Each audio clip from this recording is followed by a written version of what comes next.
તાલા વબરકાતુહુ. વહાલા દર્શકો, ટૂંક સમય પછી તરત જ તમારી સમક્ષ પાછા હાજર થયા છીએ એવી આશા રાખીને કે તમે ફોન કરવાનું વિચારતા જ નથી, બલકે ફોન કરવાનો પૂરો ઈરાદો કરીને બેઠેલા જ છો. ફોન રિસીવર તમારા હાથમાં છે અને નંબર ડાયલ કરતાં તમે નજર આવો છો એવું કહો તો પણ ચાલે. તો આજના ગુજરાતી કાર્યક્રમના અંદર તમારા પ્રશ્નોના ઉત્તરો ખૂબ જ સારી રીતે તમારા પ્રશ્નોના ઉત્તરો હજરત આપી રહ્યા છે. અને તમે જોયું કે આપણે સખાવત પર ઘણી માહિતી હજરતે આપી અને તે વાત આપણે કરી. અલ્લાહ તબારક વ તઆલા દરેકને તૌફીક અતા ફરમાવે અને હજરત અલ્લામા મૌલાના મોહમ્મદ યુનુસ મિસબાહી સાહેબના ઇલ્મમાં બરકત અતા ફરમાવે.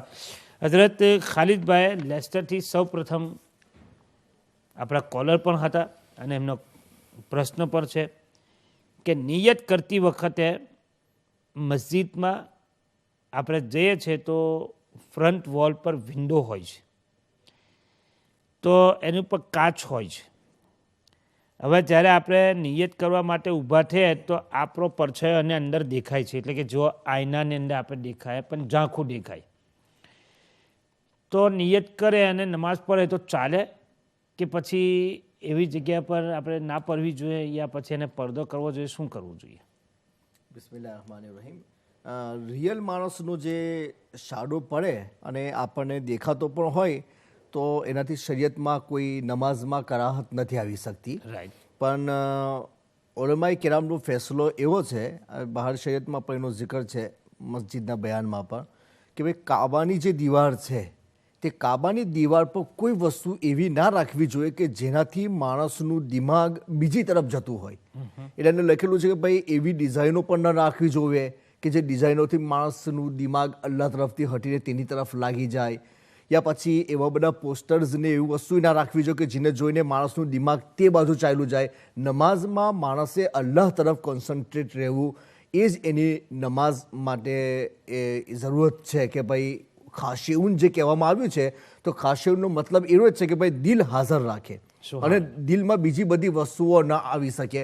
જેમ કે મુસ્લિમ શરીફમાં પણ હદીસ છે કે રસૂલે અકરમ અલૈહિ સલાતુ તસ્લીમે ઇરશાદ ફરમાવ્યો કે સલ્લે કઅન્નકા તરા ફઇલ્લમ તકુન તરા ફઇન્નહુ યરાક, કે તું એવી રીતે નમાઝ પઢ કે જાણે તું અલ્લાહને જોઈ રહેલો છે. એટલે તું એટલું બધું ધ્યાન કર કે તું અલ્લાહ તરફ છે, તને એવું લાગે છે કે તું અલ્લાહને જોઈ રહેલો છે, એટલે તું તારું ધ્યાનને બીજી તરફ કરતો નથી. અને તારાથી જો એટલું બધું ધ્યાન ના થઈ શકતું હોય તો પછી એટલું વિચાર કે અલ્લાહ તને જોઈ રહેલો છે, એટલે તારું નમાઝની અંદર ધ્યાન બીજી તરફ જતું હશે તો અલ્લાહ બી તને એવું જોઈશે કે ભાઈ આ નમાઝમાં છે અને ધ્યાન એનું બીજી તરફ છે.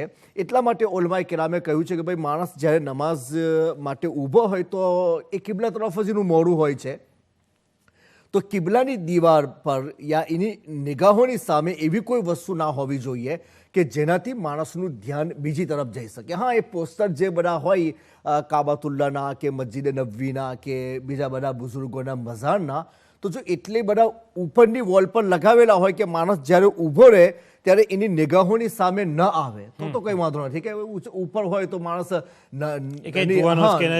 નમાઝમાં તો એટલા ઊંચે ન જોવાનો તો કંઈ વાંધો નથી. પણ નીચે જે લોકો મૂકી આપે છે ભાઈ, તો એ લોકોને એટલો વિચાર કરવો જોઈએ કે કાબાની વોલ પર એ બધી વસ્તુઓ ના રાખવી જોઈએ કે માણસનું દિમાગ બીજી તરફ જાય.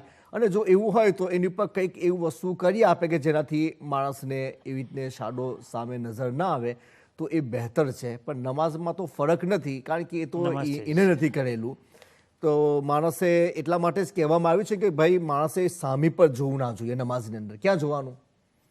એને સજદા, એને માથું જ્યાં રાખશે એ જ જગ્યા પર એને પોતાની નિગાહ રાખવી જોઈએ તાકે બીજી કશી વસ્તુ એના દિમાગમાં આવવી જ ના જોઈએ. બીજી વાત હજરત કે એ જ રીતે આપણે કરીએ, કાબા શરીફનો જે તખ્તો હોય છે તેના અંદર આપણે દૂરથી જોઈએ તો ખબર ના પડે, નજદીકથી જોઈએ તો માણસોનો તવાફ કરતો નમાઝ પઢવાનો ત્યાં થોડોક એવું લાગે કે આ છે માણસો, તો નમાઝ થઈ જાય. તો તસવીર માટે જે કન્ડિશન છે ને એવું છે કે એ તસવીર એવી હોય કે આપણે એને જમીન પર મૂકીએ, એટલે કે પેપરની ઉપર ફોટો પાડેલો હોય તો આપણે એને જમીન પર મૂકીએ અને આપણે ઊભા થઈને એને જોવાનું. માણસ તસવીરને જમીન પર મૂકે અને એ ઊભો થઈને પછી એ તસવીરની ઉપર જોવે. જો એને એના મોઢાના બધા પાર્ટ્સ અલગ અલગ દેખાતા હોય, આંખ છે, નાક છે, મોઢું છે, એ બધું અંદર જોવાતું હોય, ચોખ્ખું દેખાતું હોય તો હા, તો પછી એ તસવીરના હુકમમાં છે અને એ નમાઝીની સામે હોય તો નમાઝ મકરૂહે તહેરીમી થશે. પણ એવી તસવીર ના હોય. આપણે બહુ જ બિલકુલ આંખોથી નજદીક કરીએ તો ઘણી આપણને વખત એમ એવું દેખાય કે ભાઈ બહુ કંઈક નજદીક જાય ત્યારે જોવાય. ખબર હા, કોઈ પડે. માણસનો ફોટો છે અને એને આપણે દૂર કરીએ તો પછી આપણને ખાલી એવું લાગે કે ભાઈ એક માણસ જેવું લાગે છે પણ એનો ચહેરો રેકગ્નાઇઝ ના થતો હોય. તો ઇસ્લામ એવા ફોટોને તસવીરનો હુકમ નથી આપતો. ચહેરો જો રેકગ્નાઇઝ ના થાય તો એ શરીયતના કાનૂનની અંદર તસવીરના હુકમમાં નથી. તો એ કાબાની ગીર્દ હોય ખાલી માથા દેખાય, આપણને એવું લાગે કે ભાઈ માણસો જ છે પણ એ કોણ છે એ તસવીરની અંદર કોઈ મોઢું કોઈનું આપણે રેકગ્નાઇઝ નથી કરી શકતા. તો પછી આજે ત્યારે લાખો ઇન્સાન હોય ત્યારે આપણે કોઈને ઓળખી તો નથી શકતા, પરંતુ એમ ખબર પડે કે ભાઈ આ માણસ છે. ફોટો ખબર પડવાથી એ ફોટો ના કહેવાય. શરીયતમાં જે મકરૂહ તહેરીમીના કાનૂનમાં જે આવે જ નહીં એના માટે શરત એ છે ફેસ ચોખ્ખો કે હા, દેખાવો જોઈએ. જમીન પર મૂકીને તમારે ઊભું થઈને જોવાનું અને પછી જો એટલા દૂરી થઈ લઈ જમીન પર ફોટો છે ને તમે ઊભા થઈને જુઓ પછી પણ તમને એનો ફેસ દેખાતો હોય તો એ ફોટાના હુકમમાં છે. અને આપણે આંખોની નજીક લાવીએ તો ફોટો દેખાય અને આપણે જમીન પર મૂકીને જોવા ગયા તો આપણને ફેસ રેકગ્નાઇઝ ના થઈ શકે. તો એવી તસવીર શરીયતે મુતહરામાં એ નમાઝથી માને ના થઈ શકે. એ તો હવે જેવી રીતે કે હું ચશ્મો પહેરું, તમે ચશ્મો પહેરો, હવે હું ચશ્મો ઉતારી દઉં તો મને ના દેખાય, ઝોખું દેખાય, અને ચશ્મો પહેરું તો ચોખ્ખું દેખાય, તો પછી તેના માટે હું હુકમ છે? કારણ કે નમાઝ તો દુનિયામાં ચશ્મો- જ્યારે કોઈ કાનૂન બને ને તો કાનૂનની અંદર જે વસ્તુ નોર્મલ હોય ને તેની ઉપર હુકમ આપવામાં આવે કે ભાઈ નોર્મલ, કે આંખોની જે નોર્માલિટી જેને કે છે, વિનાય કમજોરી હોય, હા, તો આપણે આંખો પર ચશ્મો એટલા કે પહેરે કે ભાઈ આપણી જે નોર્મલ જોવાનું એક તાકાત છે તે આપણી જરા લોસ થયેલી છે. તો આ કાચ આપણને એ તાકાતમાં બરાબર કરી આપે. અને જે માણસને એવો પ્રોબ્લેમ નથી તેની તાકાત એની જગ્યા પર બરાબર છે. તો આવો જ્યારે શરીયતનો કાનૂન હોય ત્યારે તે નોર્મલની ઉપર જતું હોય કે ભાઈ નેચરલી અલ્લાહ તબારક વતાલાએ જે પ્રમાણે બિનાઈ એક ઇન્સાન માટે સેટ કરેલી છે તો તે એની અંદર હુકમમાં આવશે. હવે આપણે જે છે તો આપણે ચશ્મો પહેરીને પછી જોવાનું, વગર એને જો આપણે નજીક હોય તો પણ ના દેખાતો હોય પછી એવો થોડો છે કે ભાઈ તસવીરનો હુકમ જ ના આવે. તો બ્લાઇન્ડ પર્સન તો છેક નજર નથી આવતું તો પછી એને કે કોઈ બધું માફ થઈ જાય. એટલે એમાં જે દરેક હુકમ છે ને એ નોર્માલિટીની ઉપર જશે. ઠીક. આપણી સાથે હઝરત મसूदભાઈ છે હોલેન્ડથી. अस्सलाम वालेकुम रहमतुल्लाह. वालेकुम वरहमतुल्लाहि वबरकातुहू। वालेकुम मेरा सलाम मौलाना साहब को और सब नाज़रीन जो देखने वाले हैं सबको और उमा चैनल के सारे कारकुनान को मेरा सलाम। वालेकुम सलाम। मैंने कुछ सवाल किए थे कल, तो उसके जवाबात मुझे कुछ मिले, जो बात कुछ कल नहीं की मिले। थी वो कल तक होगी। अच्छा चले ठीक है। वो मैं इसलिए फिर कि से आपने पूछता हूँ। वो प्रेजेंटर दूसरा था, मेहमान दूसरा था, मेजबान दूसरा था, तो चले इसमें ठीक हमें है। क्या मालूम कि आपने कौन सा सवाल किया था और क्या किया था। जो ओके, सवाल हो वो चलो ठीक आज है। फरमाएं। और ये गुजराती प्रोग्राम में आपसे ये सबसे पहले मैं रिक्वेस्ट करता हूँ, क्या आप ये प्रोग्राम देख रहे हैं? जी जी आप समझ भी रहे हैं? थोड़ी बहुत समझता हूँ, लेकिन जो सवाल उर्दू में होते हैं वो मैं मतलब वो देख लेता हूँ। चले और आप सवाल तो बाकी कीजिए, कोई बात नहीं, अगर आप समझते अच्छा, हैं तो मेरे अच्छी बात सवाल है। है दुआए कदा के मुतालिक। किसके? दुआए कदा। दुआए कज़ा? कज़ाए हाजत। कदा बड़ी काफ जो है, काफ दाल वो कज़ाए है। हाजत। और कदाए हाजत कहे ना, हाँ, दुआए नहीं, कज़ाए हाजत। दुआए कदा दुआ है, एक दुआ है कदा के नाम से। दुआए कदाए हाजत होगी, काफ, द्वाद, अलीफ, हमजा और हे, अलीफ, जीम, अलीफ, ते। नहीं वो नहीं है, काफ दाल है कदा। काफ दाल जी कदा, कदा जी। बड़ी काफ से छोटी काफ से? बड़ी काफ से।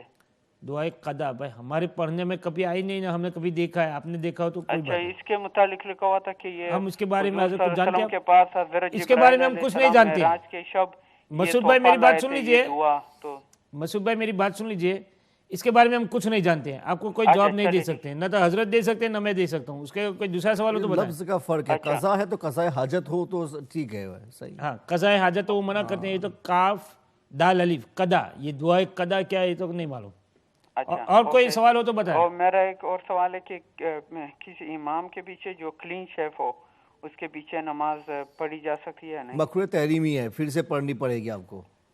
फिर से पढ़नी उसको लौटाना पड़ेगा।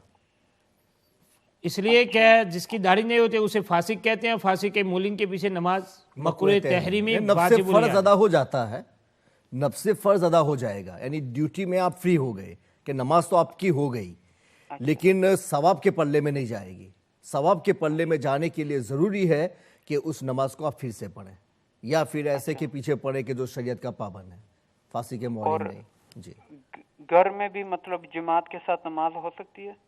घर में जमात के साथ जमात के साथ नमाज हो सकती है, मगर ये है कि आप मर्द है तो उसको आदत नहीं बनानी चाहिए। हाँ, कभी जमात मस्जिद की छूट गई है, दूसरी मस्जिद नहीं कि वहां जा सके, तो ऐसी सूरत में आप पढ़ ले तो ठीक है, मगर आप आदत बनाए कि नहीं मैं घर ही में जमात करूंगा, तो मस्जिद छोड़ के घर में जमात करने का मर्दों को परमिशन नहीं है, क्योंकि उनके लिए मस्जिद में हाजिरी देना वाजिब है। तो घर में हजरत जमात कैसे करेंगे? औरत के साथ, चाहे किसी बच्चों के साथ भी कर सकते हैं, कोई बात नहीं है कि ठीक कर सकते हैं, अपनी बीवी भी शामिल हो सकती है घर में अगर है तो। ओके, एक और सवाल है जो अस्माए मुक़द्दस मोहम्मद सल्लल्लाहु अलैहि वसल्लम के नामों से जो है उसके बारे में कुछ तफसील से फरमाइए, क्या है कि किसमें इसमें कोई हदीस है जो मतलब पढ़ी जाए या? बहुत शुक्रिया, इंशाअल्लाह ताला आपके सवाल का जवाब देंगे। मसूद भाई, आपने हॉलैंड से फ़ोन किया, काफ़ी बेहतरीन सवालात आपने फरमाए और आपके सवालात के जवाब दे दिए। नाज़रीन, मैं आपसे बार बार कहता हूँ कि ऐसा सवाल पूछें कि जिससे फ़ायदा पूरी उम्मत को पहुँचे।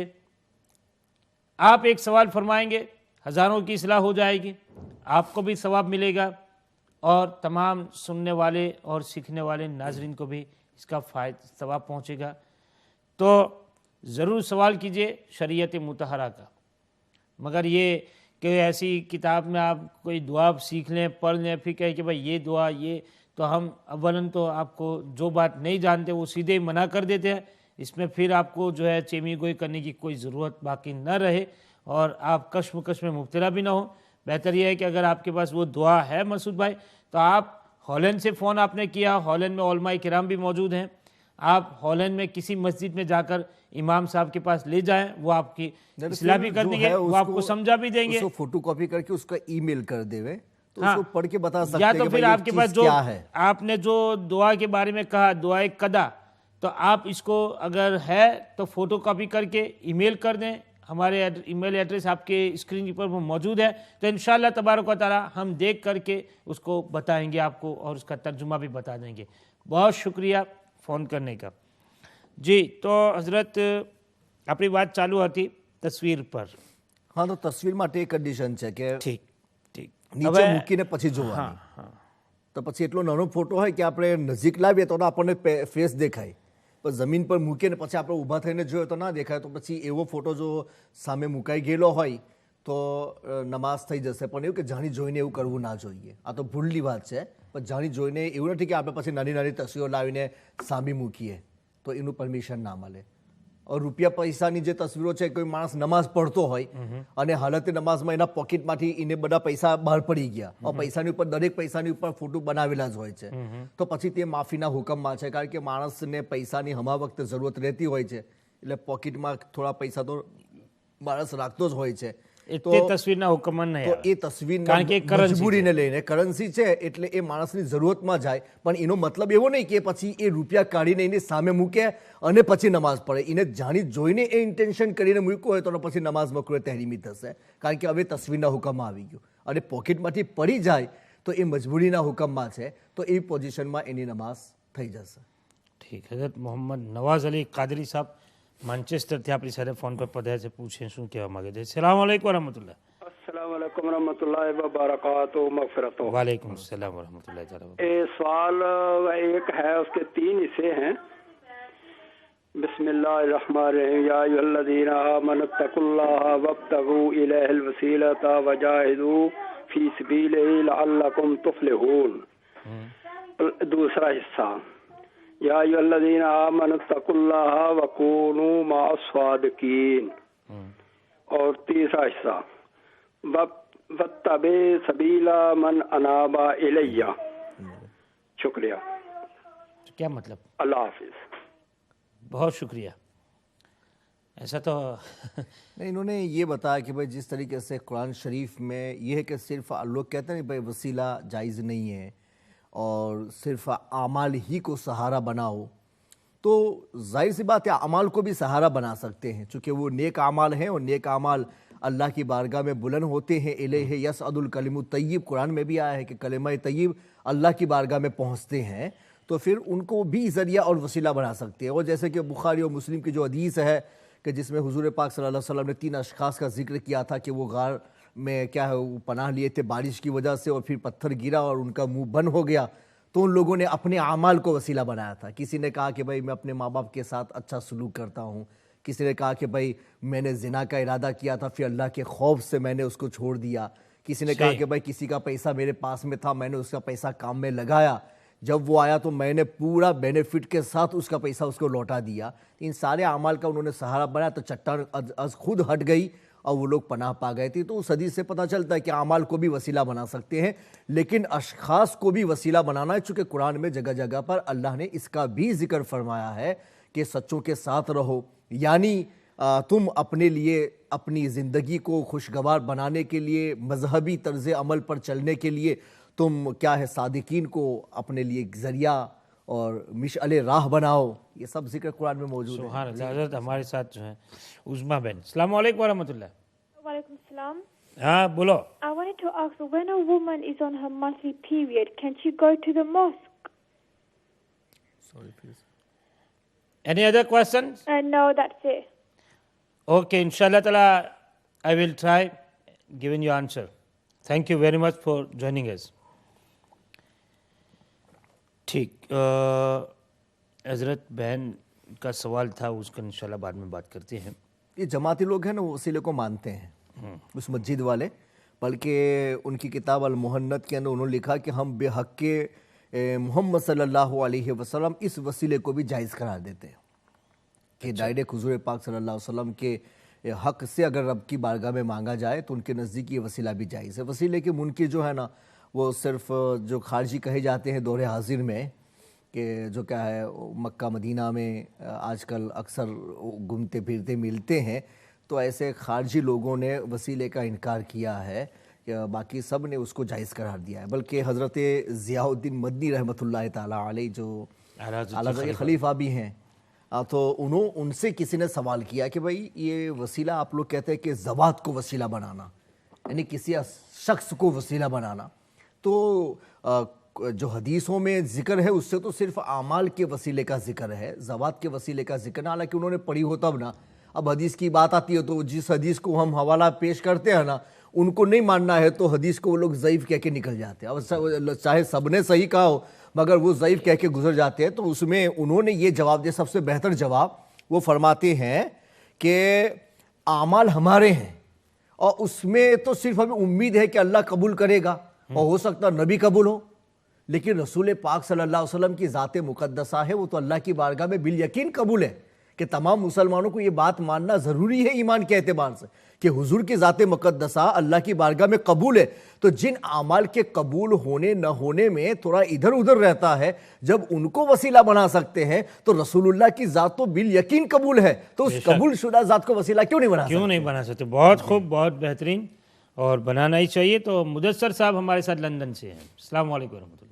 وعلیکم السلام جی. میں نے پہلے بھی یہ کوشچن کیا تھا ایک پروگرام میں، لیکن انہوں نے مجھے کوئی خاص آنسر نہیں دیا تھا. کس پروگرام میں آپ نے سوال کیا تھا؟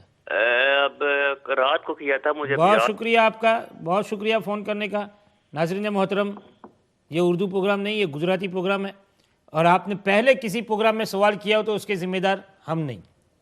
جو پروگرام کر رہے ہیں آپ انہی کے پروگرام میں فون کر کے بتائیں کہ بھائی میں نے آپ کو سوال کیا تھا، اس کا جواب آپ نے نہیں دیا. آپ کا سوال دوہرا دے، ہم دے دیتے. تو بہت شکریہ. نہیں ایسی کوئی بات نہیں، چلے گئے فون پر سے. وہ یہ لوگ مجھ پر الزام لگاتے ہیں کہ بھائی ہم نے پہلے سوال کیا تھا. بھائی ہم کو سوال کیا ہو تو ہم بتائیں، ہم اس کے ذمہ دار ہیں.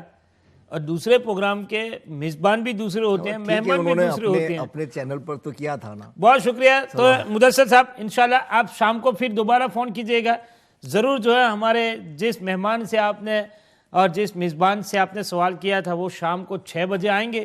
ضرور دوبارہ آپ ان کی خدمت میں فون کر کے آپ اپنا سوال دہرائیے گا، جواب عنایت فرمائیں گے.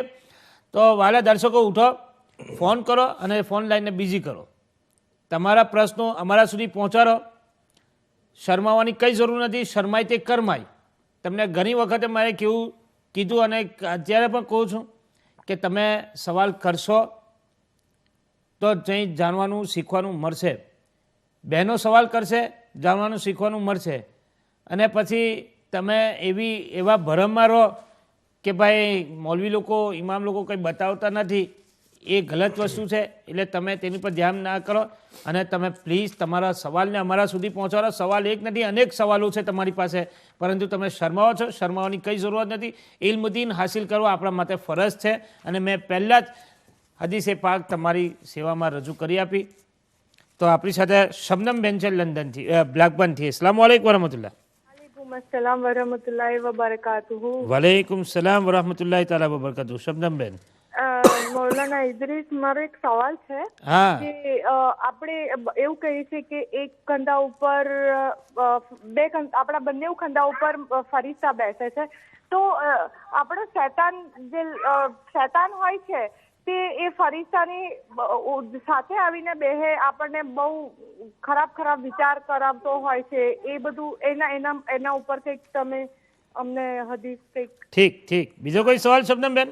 ના મૌલાના ઇદ્રીસ, કારણ કે મને કઈ સમજ નથી પડતી ને, હું પેલું ખબર ના પડે, નવી ન્યૂ મુસ્લિમ બનેલી ને. કઈ નહીં. આ સવાલ મને કેટલા દિવસથી ખાઈ જાય છે કે આ એક કંધા ઉપર ફરિશ્તા આપણા હોય, બે કંધા ઉપર, ને શૈતાન આવીને આપણને જે હેરાન કરતો હોય, તો આપણા ફરિશ્તા એમને કઈ ફાઇટ નહીં કરતા હોય. ઠીક. ઓકે, ખુદા હાફિઝ. તો ઝાકીરભાઈને પૂછી લીધો તો પણ બતાયા પણ. તમને પૂછવું છે, હદીસથી પૂછવું છે. અચ્છા ઠીક, ઇન્શાઅલ્લાહ તાલા જરૂર તમને બતાવવામાં આવશે. ઓકે, ખુદા હાફિઝ. ખુદા હાફિઝ. ઠીક. તો હઝરત આપણે ખાલિદભાઈનો બીજો એક સવાલ હતો કે નબીની સાથે અલૈહિ સલામ બોલવામાં આવે છે, સાહાબાની સાથે રદિયલ્લાહુ તાલાનું બોલવામાં આવે છે, અવલિયાએ કિરામની સાથે રહમતુલ્લાહ તાલા બોલવામાં આવે છે. તો પછી કેમ કિતાબોમાં લખવામાં આવે છે અને ઘણા બધા આલિમો પણ બોલે છે કે હઝરત ઇમામ હુસૈન અલૈહિ સલામ, હઝરત ઇમામ હસન અલૈહિ સલામ, હઝરત અલી અલૈહિ સલામ અને હઝરત સૈયદના ગૌસે પાક રદિયલ્લાહુ તાલા અન્હુના નામની સાથે રદિયલ્લાહુ તાલા અન્હુ બોલવામાં આવે છે. તેની જરા છણાવટ કરી આપો તો મહેરબાની.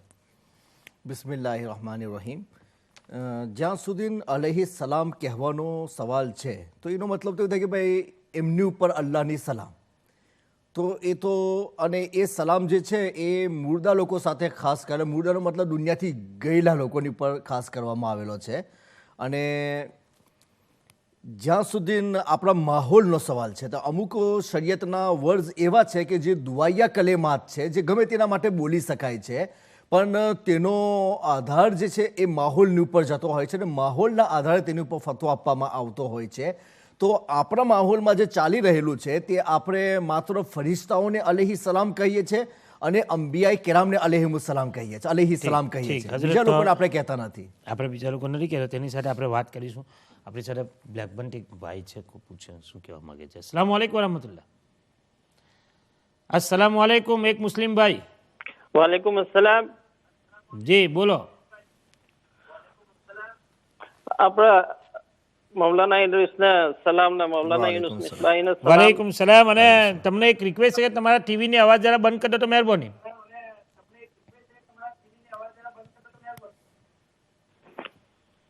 બંધ કરી. હા બિલકુલ. શુક્રિયા. આદમ અલૈહિસ્સલામ દુનિયામાં ક્યારે આવ્યા અને હઝરત આદમ અલૈહિસ્સલામના કદમ મુબારક કેટલા હતા મોટા લંબાઈમાં? યા. ઠીક. બીજો કોઈ સવાલ? અસ્સલામ વાલેકુમ.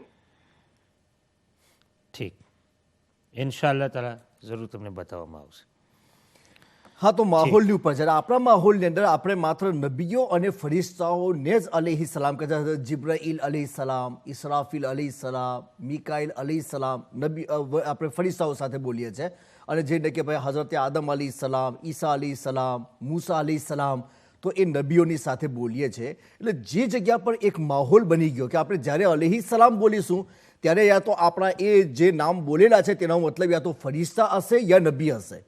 હવે આપણે કોઈ ત્રીજા વ્યક્તિને એની અંદર જોઈન્ટ કરીએ અને જે ફરિશ્તો પણ ના હોય અને જે નબી પણ ના હોય ને આપણે અલી સલામ કહીશું તો અમુક લોકોને દિમાગમાં એવો ડાઉટ થશે કે આ લોકો અલી સલામ કેમ બોલે છે. આપણે તો ખાલી નબી અને ફરિશ્તાઓને જ અલી સલામ કહીએ છીએ ને તે લોકોના દિમાગની અંદર એક ડાઉટ જઈ શકે કે હોઈ શકે કોઈ માણસને એની ડિટેલ ખબર ના હોય તો પછી તે માણસ એમને નબી સમજી શકે છે. જેને કે ભાઈ ઇમામે હુસેન એટલે લોકોને ખબર છે કે ભાઈ એ લોકો રસૂલુલ્લાહની ફેમિલીમાં છે, આપણા રસૂલ પછી હવે કોઈ નબી આવવાના નથી એ બધાને ખબર છે. કોઈ માણસ એવો હોય ચાલો નવ મુસ્લિમ ભાઈનો હવે એને એવું ખબર છે ભાઈ અલી સલામ ફરિશ્તો કે નબીને બોલવામાં આવે છે અને તેવા વ્યક્તિની સામે કોઈ માણસ બોલે કે ઇમામે હુસેન અલી સલામ તો એને તો એવું લાગશે કે ભાઈ નબી છે. એટલા માટે જે માહોલમાં ચાલતું હોય તેનાથી અગેન્સ્ટ નહીં જવાનું. તો આપણા ઉલમા એવી તશરીહ કરેલી છે ભાઈ માહોલના હિસાબે આ ફેસલો છે. જ્યારે આપણા માહોલની અંદર આ વસ્તુ છે તો આપણને એવી ઇજાજત નથી કે આપણે ગૈરે નબીને અલી સલામ કહીએ. પણ કોઈ કહે આપે તો તેનાથી કોઈ ગુનામાં ના જાય, પણ એવું કે એક દિમાગની અંદર કન્ફ્યુઝિંગ ઊભું થઈ શકે છે તો તેનાથી લોકોને બચાવવા જોઈએ. ઠીક, તો આપણી સાથે શમીમા બેન છે લંડનથી. અસ્સલામ વાલેકુમ વરહમતુલ્લાહ. વાલેકુમ સલામ મૌલાના ઇદ્રીસ, કેમ છો તમે? તમારી દુઆ છે બેન તમારી. that's good. મેં ફોન કર્યો ખાલી પૂછવા હતા કે એક ફ્રેન્ડે મને સવાલ કર્યો તો મને જવાબ ના આવ્યો સો એટલે મેં ફોન કર્યો. કઈ નહીં તો એટલા માટે તો અમે બેઠેલા છે. Right, okay. અસલ માં સવાલ એ છે કે મારા એક ફ્રેન્ડ છે એ સારી સુરત છે પણ એને ને એના હસબન્ડનું બનતું નથી. લાઈક આ લોકો એકબીજા જોડે રાખતા નથી એઝ હસબન્ડ એન્ડ વાઈફ. એક હાથે રહેતા લોકો પણ બોલવા ચાલવાનું નથી એમનું. તો એ છોકરો તલાક દેવાનું ના કહે તો છોકરી તલાક દઈ શકે તેને ને ખાલી થોડુંક ડિટેલ્સ દેશો મને કે શું કરવાનું. જરૂર, એને શું કરવાનું તે તમને રસ્તો પણ બતાવ્યો એમ. જી, ઓલરાઈટ, ઠીક છે ઇન્શાલ્લાહ. બીજો કોઈ સવાલ છે તમારી પાસે? ઠીક, ચાલ્યા ગયા, કઈ નહીં ઇન્શાલ્લાહ તબારક વ તઆલા. હવે રદિયલ્લાહુ તાલા અન્હુ અને રહેમતુલ્લાહ તાલા અલૈહ એના વિશે પણ રદિયલ્લાહુ તાલા અન્હુ સહાબાને કહેવામાં આવે છે. એટલે સહાબાએ કહેવાને આપણે રહેમતુલ્લાહ તાલા અલૈહ નહીં કહીએ, કારણ કે રહેમતુલ્લાહ તાલા અલૈહ એ આપણા ઉર્ફની અંદર આપણે વલીઓને કહીએ છીએ. પણ જો સહાબી ના હોય ને ગેર સહાબીને કોઈ રદિયલ્લાહુ અન્હુ કહે તો એમાં પણ શરીયતમાં કોઈ મુમાનિયત નથી કે રદિયલ્લાહુ તાલા અન્હુ એ દરેકને કહી શકાય છે, ચાહે સહાબી હોય કે ગેર સહાબી હોય બધોને જ કહી શકાય છે. પણ સહાબી હોય તો સહાબીને આપણે રહેમતુલ્લાહ તાલા અલૈહ નહીં લખવાનું, કારણ કે સહાબી સાથે રદિયલ્લાહુ તાલા અન્હુ જ લાગવું જોઈએ. રહમતુલ્લાહ તાલા અલૈહ એ વલી સાથે પણ લાગી શકે છે અને વલી સાથે રદિયલ્લાહુ તાલા અન્હુ પણ લાગી શકે છે. પણ સહાબીની સાથે રહમતુલ્લાહ તાલા અલૈહ જો લાગે ને તો એમાં પણ કન્ફ્યુઝિંગ ઊભું થઈ શકે છે કે કોઈ માણસની નિયત એવી હોય કે ભાઈ રહેમતુલ્લાહ એટલે કે આ વલી હશે, આ સહાબી નથી. એટલે રદિયલ્લાહુ તાલા અન્હુ સહાબી ગેરે સહાબી બધાની સાથે બોલી શકાય છે, પણ સહાબી જો હોય અને આપણને અનડાઉટલી ખબર છે કે આ સહાબી છે તો તેના નામની સાથે રદિયલ્લાહુ તાલા અન્હુ જ લગાવવું જોઈએ, કારણ કે એ એમના માટે એક ઉર્ફ બની ગયેલું છે. એટલે કે માહોલ સંબંધિત આ બધા વર્ડ છે એટલે માહોલની ઉપર ફેસલો કરવામાં આવશે. શરીયતમાં એવી કોઈ કવાહત નથી કે આપણે તે વસ્તુને ડાયરેક્ટ હરામના હુકમમાં મૂકી શકીએ. ઠીક, ઇસરાયલભાઈ લંડનથી કે એક મસ્જિદમાં બે ખુતબા થાય છે. પહેલો ખુતબો જે થાય છે તેના અંદર બંને અઝાન થાય છે અને જે પ્રમાણે પઢવામાં હતી, પરંતુ બીજા વખત જે ખુતબો થાય છે તેના અંદર પહેલે અઝાન થાય છે અને લોકો સુન્નતો પડે છે, તેમને બાકાયદા તકરીર પછી સુન્નતો પડવાનો ટાઈમ આપવામાં આવે છે અને પછી ડાયરેક્ટ ખુતબો શરૂ થાય છે. તો શરીયત અઝાને સાની નથી થતી. હા, શરીયતી મુતહરાનો જ્યાં સુધી કાનૂન છે તો મેં જેટલી બી કિતાબો ફિકહની પડેલી છે યા પછી જેટલી ફતવાની આપણા મોટા આલિમોના ફતવાની કિતાબો જે પ્રમાણે પડેલી છે તે બધાની અંદરથી કોઈ જગ્યા પર એવો ઉલ્લેખ નથી કે આપણે એક જગ્યા પર એકથી અધિક જુમા યા ઈદની નમાઝ કાયમ કરી શકીએ. કોઈનું પણ વર્ણન, બાકી ટોટલી બધા લોકોએ એનો ઇનકાર કરેલો છે અને કીધું કે ભાઈ જુમાની નમાઝ જે જગ્યા પર પઢવાનું કન્ડિશન છે ત્યાં જો પઢવામાં આવે તો એક જ વખત જમાત થઈ શકે છે, બીજી વખત જમાત કરવાનું પરમિશન નથી. એટલે ઇમામના મુસલ્લાથી હટીને પણ કોઈ પણ જગ્યા પર નહીં. એની અંદર જમાતે સાની ના હોય. જુમા અને ઈદ એમાં જમાતે સાની ના હોય, એક જ જમાતનું પરમિશન છે. તો અગર નાની મસ્જિદ હોય, લોકો મતલબ કે એક મસ્જિદમાં ના આવી શકતા હોય તો એ લોકોએ ટાઉનની અંદર એક કરતો વધારે મસ્જિદો હોય તો એ લોકોએ ટાઈમને સેટિંગ કરવું જોઈએ કે ભાઈ આ જગ્યા પર પહેલી નમાઝ આ ટાઈમ પર થશે તો બીજી મસ્જિદમાં આ ટાઈમ પર થશે, ત્રીજી મસ્જિદમાં આ ટાઈમ પર થશે. એ લોકો મસ્જિદોમાં ટાઈમ સેટિંગ કરવું જોઈએ, ન કે એક મસ્જિદમાં એકથી અનેક. તો પછી તો એવું હોય કે ભાઈ લોકોને ટાઈમ નહીં મળતો હોય કે 10 માણસ આવે ને કે ભાઈ અમે આ ટાઈમ પર જુમ્મો પડીશું, પછી બીજા 10 આવે કે અમે આ ટાઈમ પર પડીશું, ત્રીજા 10 આવે કે અમે આ ટાઈમ પર પડીશું. તો એનાથી જે જુમાની એક અહમિયત બતાવવામાં આવી છે કે ભાઈ જમાતે કસીરા, મુસલમાનોની એક જગ્યા પર ભેગી થઈને જે નમાઝને અદા કરે. તો એટલા માટે તો જુમા અને ઈદમાં જમાતનું કન્ડિશન રાખવામાં આવેલું છે કે વિધાઉટ જમાત એ નમાઝ ના પડી શકાય. ને જો આ પ્રમાણે કરવામાં આવે, લોકોની સહુલત પર આની અંદર ફેસલો કરવામાં આવે, તો પછી એ જમાતનું જે શૈયતે મુતહરા એક રીઝન અને એની પાછળ એક અગત્યનું મહત્વનું એક કારણ રાખેલું છે, એ ટોટલ એનું ખતમ થઈ રહેલું છે. એટલે કોઈ બી આલિમે આજ સુધી ફતવો નથી આપ્યો કે ભાઈ એક મસ્જિદમાં એકથી અધિક જુમા થઈ શકે યા એકથી અધિક ઈદની નમાઝ થઈ શકે. હોય તો કોઈ એનું પ્રૂફ લાવીને બતાવે. હા, પછી આ બાજુના આલિમોએ પોતાના તરફથી કંઈ વર્ણન કર્યું હોય તો પછી એની પાસે, એ લોકો પાસે કોઈ પાછલા આલિમોનો પ્રૂફ નહીં હોય. તો આપણા ઇમામ મુજ્તહિદીન બધાની તખરીજ પ્રમાણે એક જ જગ્યા પર થઈ શકે, એટલે એમને એવું જ કરવું જોઈએ. હા, ટાઈમ સિટીના જે અલગ અલગ મસ્જિદો છે તેની અંદર ટાઈમ સેટિંગ હોવું જોઈએ, તાકે અહીંયા ના મળે તો બીજી જગ્યા પર પડી શકે. એટલે તો શરીયતમાં તો પરમિશન જ નથી. હવે એને પછી આપણે કેને બતાવીએ કે એ જે બીજી જુમાની નમાઝ છે તેની અંદર અઝાન ના આપી તો નમાઝ થાય કે ના થાય. શરીયત આવા આ જે પ્રમાણેનું વાત છે તો બહેતર એ છે કે એમને જે પહેલી અઝાન આપે ને તે ના આપવી જોઈએ. અને એ જો કરતા જ હોય તો એમને જે ખુતબા વખતે અઝાન થાય ને તે અઝાનને રિપીટ કરી લેવી જોઈએ. ઠીક. કારણ કે અસલ અઝાન એ રહી છે જે ખુતબા વખતે હોય ને તે એ લોકોને અવ્વલન તે ખબર નથી કે ભાઈ પહેલી અઝાન કઈ ને બીજી અઝાન કઈ. જો રસૂલે પાક સલ્લલ્લાહુ અલૈહિ વસલ્લમના જમાનામાં જે ખુતબા વખત અઝાન થાય જ નહીં એ જ અઝાન પહેલી છે. અને જે એના પહેલો આપણે આપીએ નહીં તે અઝાન તો હઝરત ઉસ્માન ગની રદિયલ્લાહુ તાલા અન્હુ એમના જમાનામાં ચાલુ કરાવેલી છે. તો તિરમિઝી શરીફમાં એનો ઉલ્લેખ છે કે હઝરત ઉસ્માન ગની રદિયલ્લાહુ તાલા અન્હુના જમાનામાં એમને જોયું કે લોકો મસ્જિદમાં લેટ પહોંચે, તો એક જ અઝાન હોય તો અઝાન સાંભળીને લોકો આવે તો ઇમામે ખુતબો અડધો પણ લીધો હોય ત્યારે લોકો અંદર આવી રહે.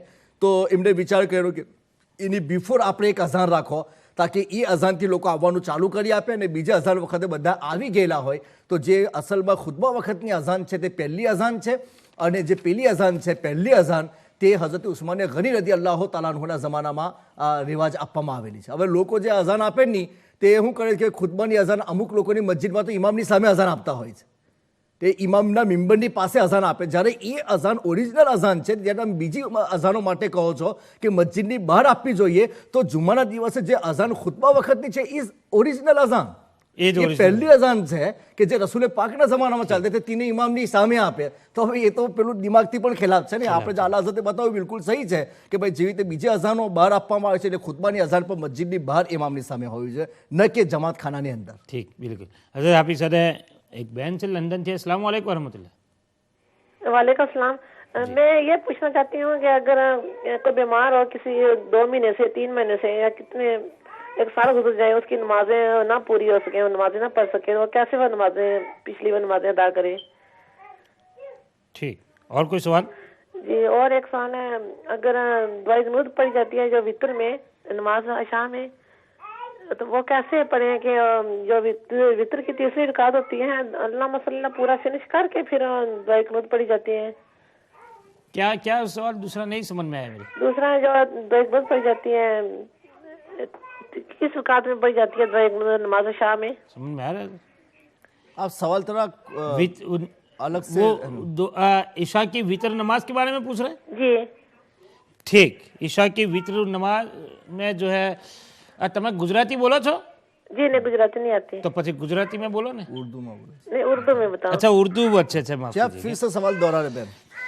ईशा की वित्र की नमाज में दुआए कुनूत कब पढ़ी जाती है, यही है? जी हाँ ठीक है, बता. ठीक, इंशाल्लाह. बहुत शुक्रिया. अच्छा. तो नाजरीन, इस चीज़ को आप ख्याल रखें कि ये गुजराती प्रोग्राम है और गुजराती प्रोग्राम में जो है ज़्यादातर गुजराती लोगों ही के लिए ये मुफीद हों ताकि वो ज़्यादा सवालात कर सकें. और उर्दू में तो ऐसे काफ़ी प्रोग्राम्स होते हैं और ये हफ्ते में एक प्रोग्राम होता है गुजराती में. आपके गुजराती नहीं आते हैं तभी उनको हाँ, बिल्कुल बिल्कुल हम ले लेते हैं हज़रत, हम उनको भी खुश आमदेद कहते हैं. उर्दू वालों को भी ऐसी कोई बात नहीं है कि हम उनको मना करते हैं. मतलब ये है कि भाई ज़्यादा कोशिश अगर ये गुजराती लोग करें तो ये ज़्यादा बेहतर. એટલે ઉઠો નહીં યાર, હવે ફોન ખોલો નહીં કે હવે પછી તમે કહેશો કે આ તો કંઈ ફોન નથી કરતું, તો હું તો ના ચાલે, પછી અમે ગુજરાતી જ બંધ કરી દઈશું પછી જો તમે ફોન નહીં કરો તો. બહેરહાલ ઠીક. તો હજરત દાઉદભાઈ પ્રેસ્ટનથી સવાલ કરી લો. જાણવા માગે છે કે સત્ય અને જૂઠના ફેસલા માટે સરકારી કોર્ટોના અંદર જે કુરાન શરીફ ઉઠાવવામાં આવે છે તો એ જાયઝ છે, ઉઠાવી શકાય? જો કોર્ટનો લો તો આપણને એ કે ભાઈ એ તો જે કોર્ટે જે પ્રમાણે બનાવ્યું હોય તે કોર્ટના લો પ્રમાણે આપણે કશું બોલી શકતા નથી કે ભાઈ એમને કોઈક વસ્તુની સત્ય માલુમ કરવા રાખે કે પ્રમાણેના કેવા કન્ડિશનને કે વસ્તુઓને એ લોકોએ મહત્ત્વ આપેલું છે એ લોકો જાણે. એ લોકોએ દરેક જગ્યા પર કોર્ટને અંદર મૂકેલું, ભાઈ દરેકને પોતાના મઝહબની જે બુક હોય તેને સત્ય તરીકે જો ગવાહ ના હોય તો તેને એ વસ્તુ પકડવાની રહેશે.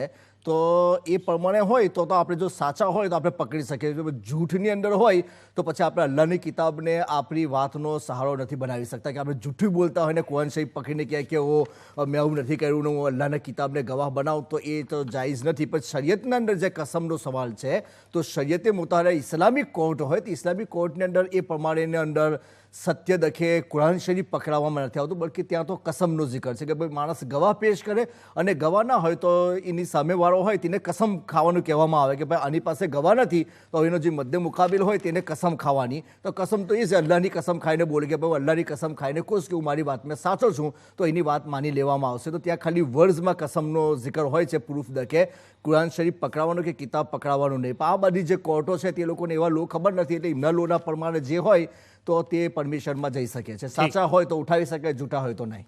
નહીં, જૂઠું તો કોઈ હાલત में નહીં, મતલબ કે બીકોઝ અલ્લાહની કિતાબે તો ગવાહ બનાવો છે એટલે પછી એ તો કોઈ મુસલમાનનું ઈમાનના ગવાહી આપે કે આપણે જૂઠી રીતે અલ્લાહની કિતાબ ઉચકીને કહે કે ગેર મુસ્લિમની સામે મતલબ કે અલ્લાહનું કલામ જૂઠી રીતે ઉઠાવવું સખત ગુનો છે.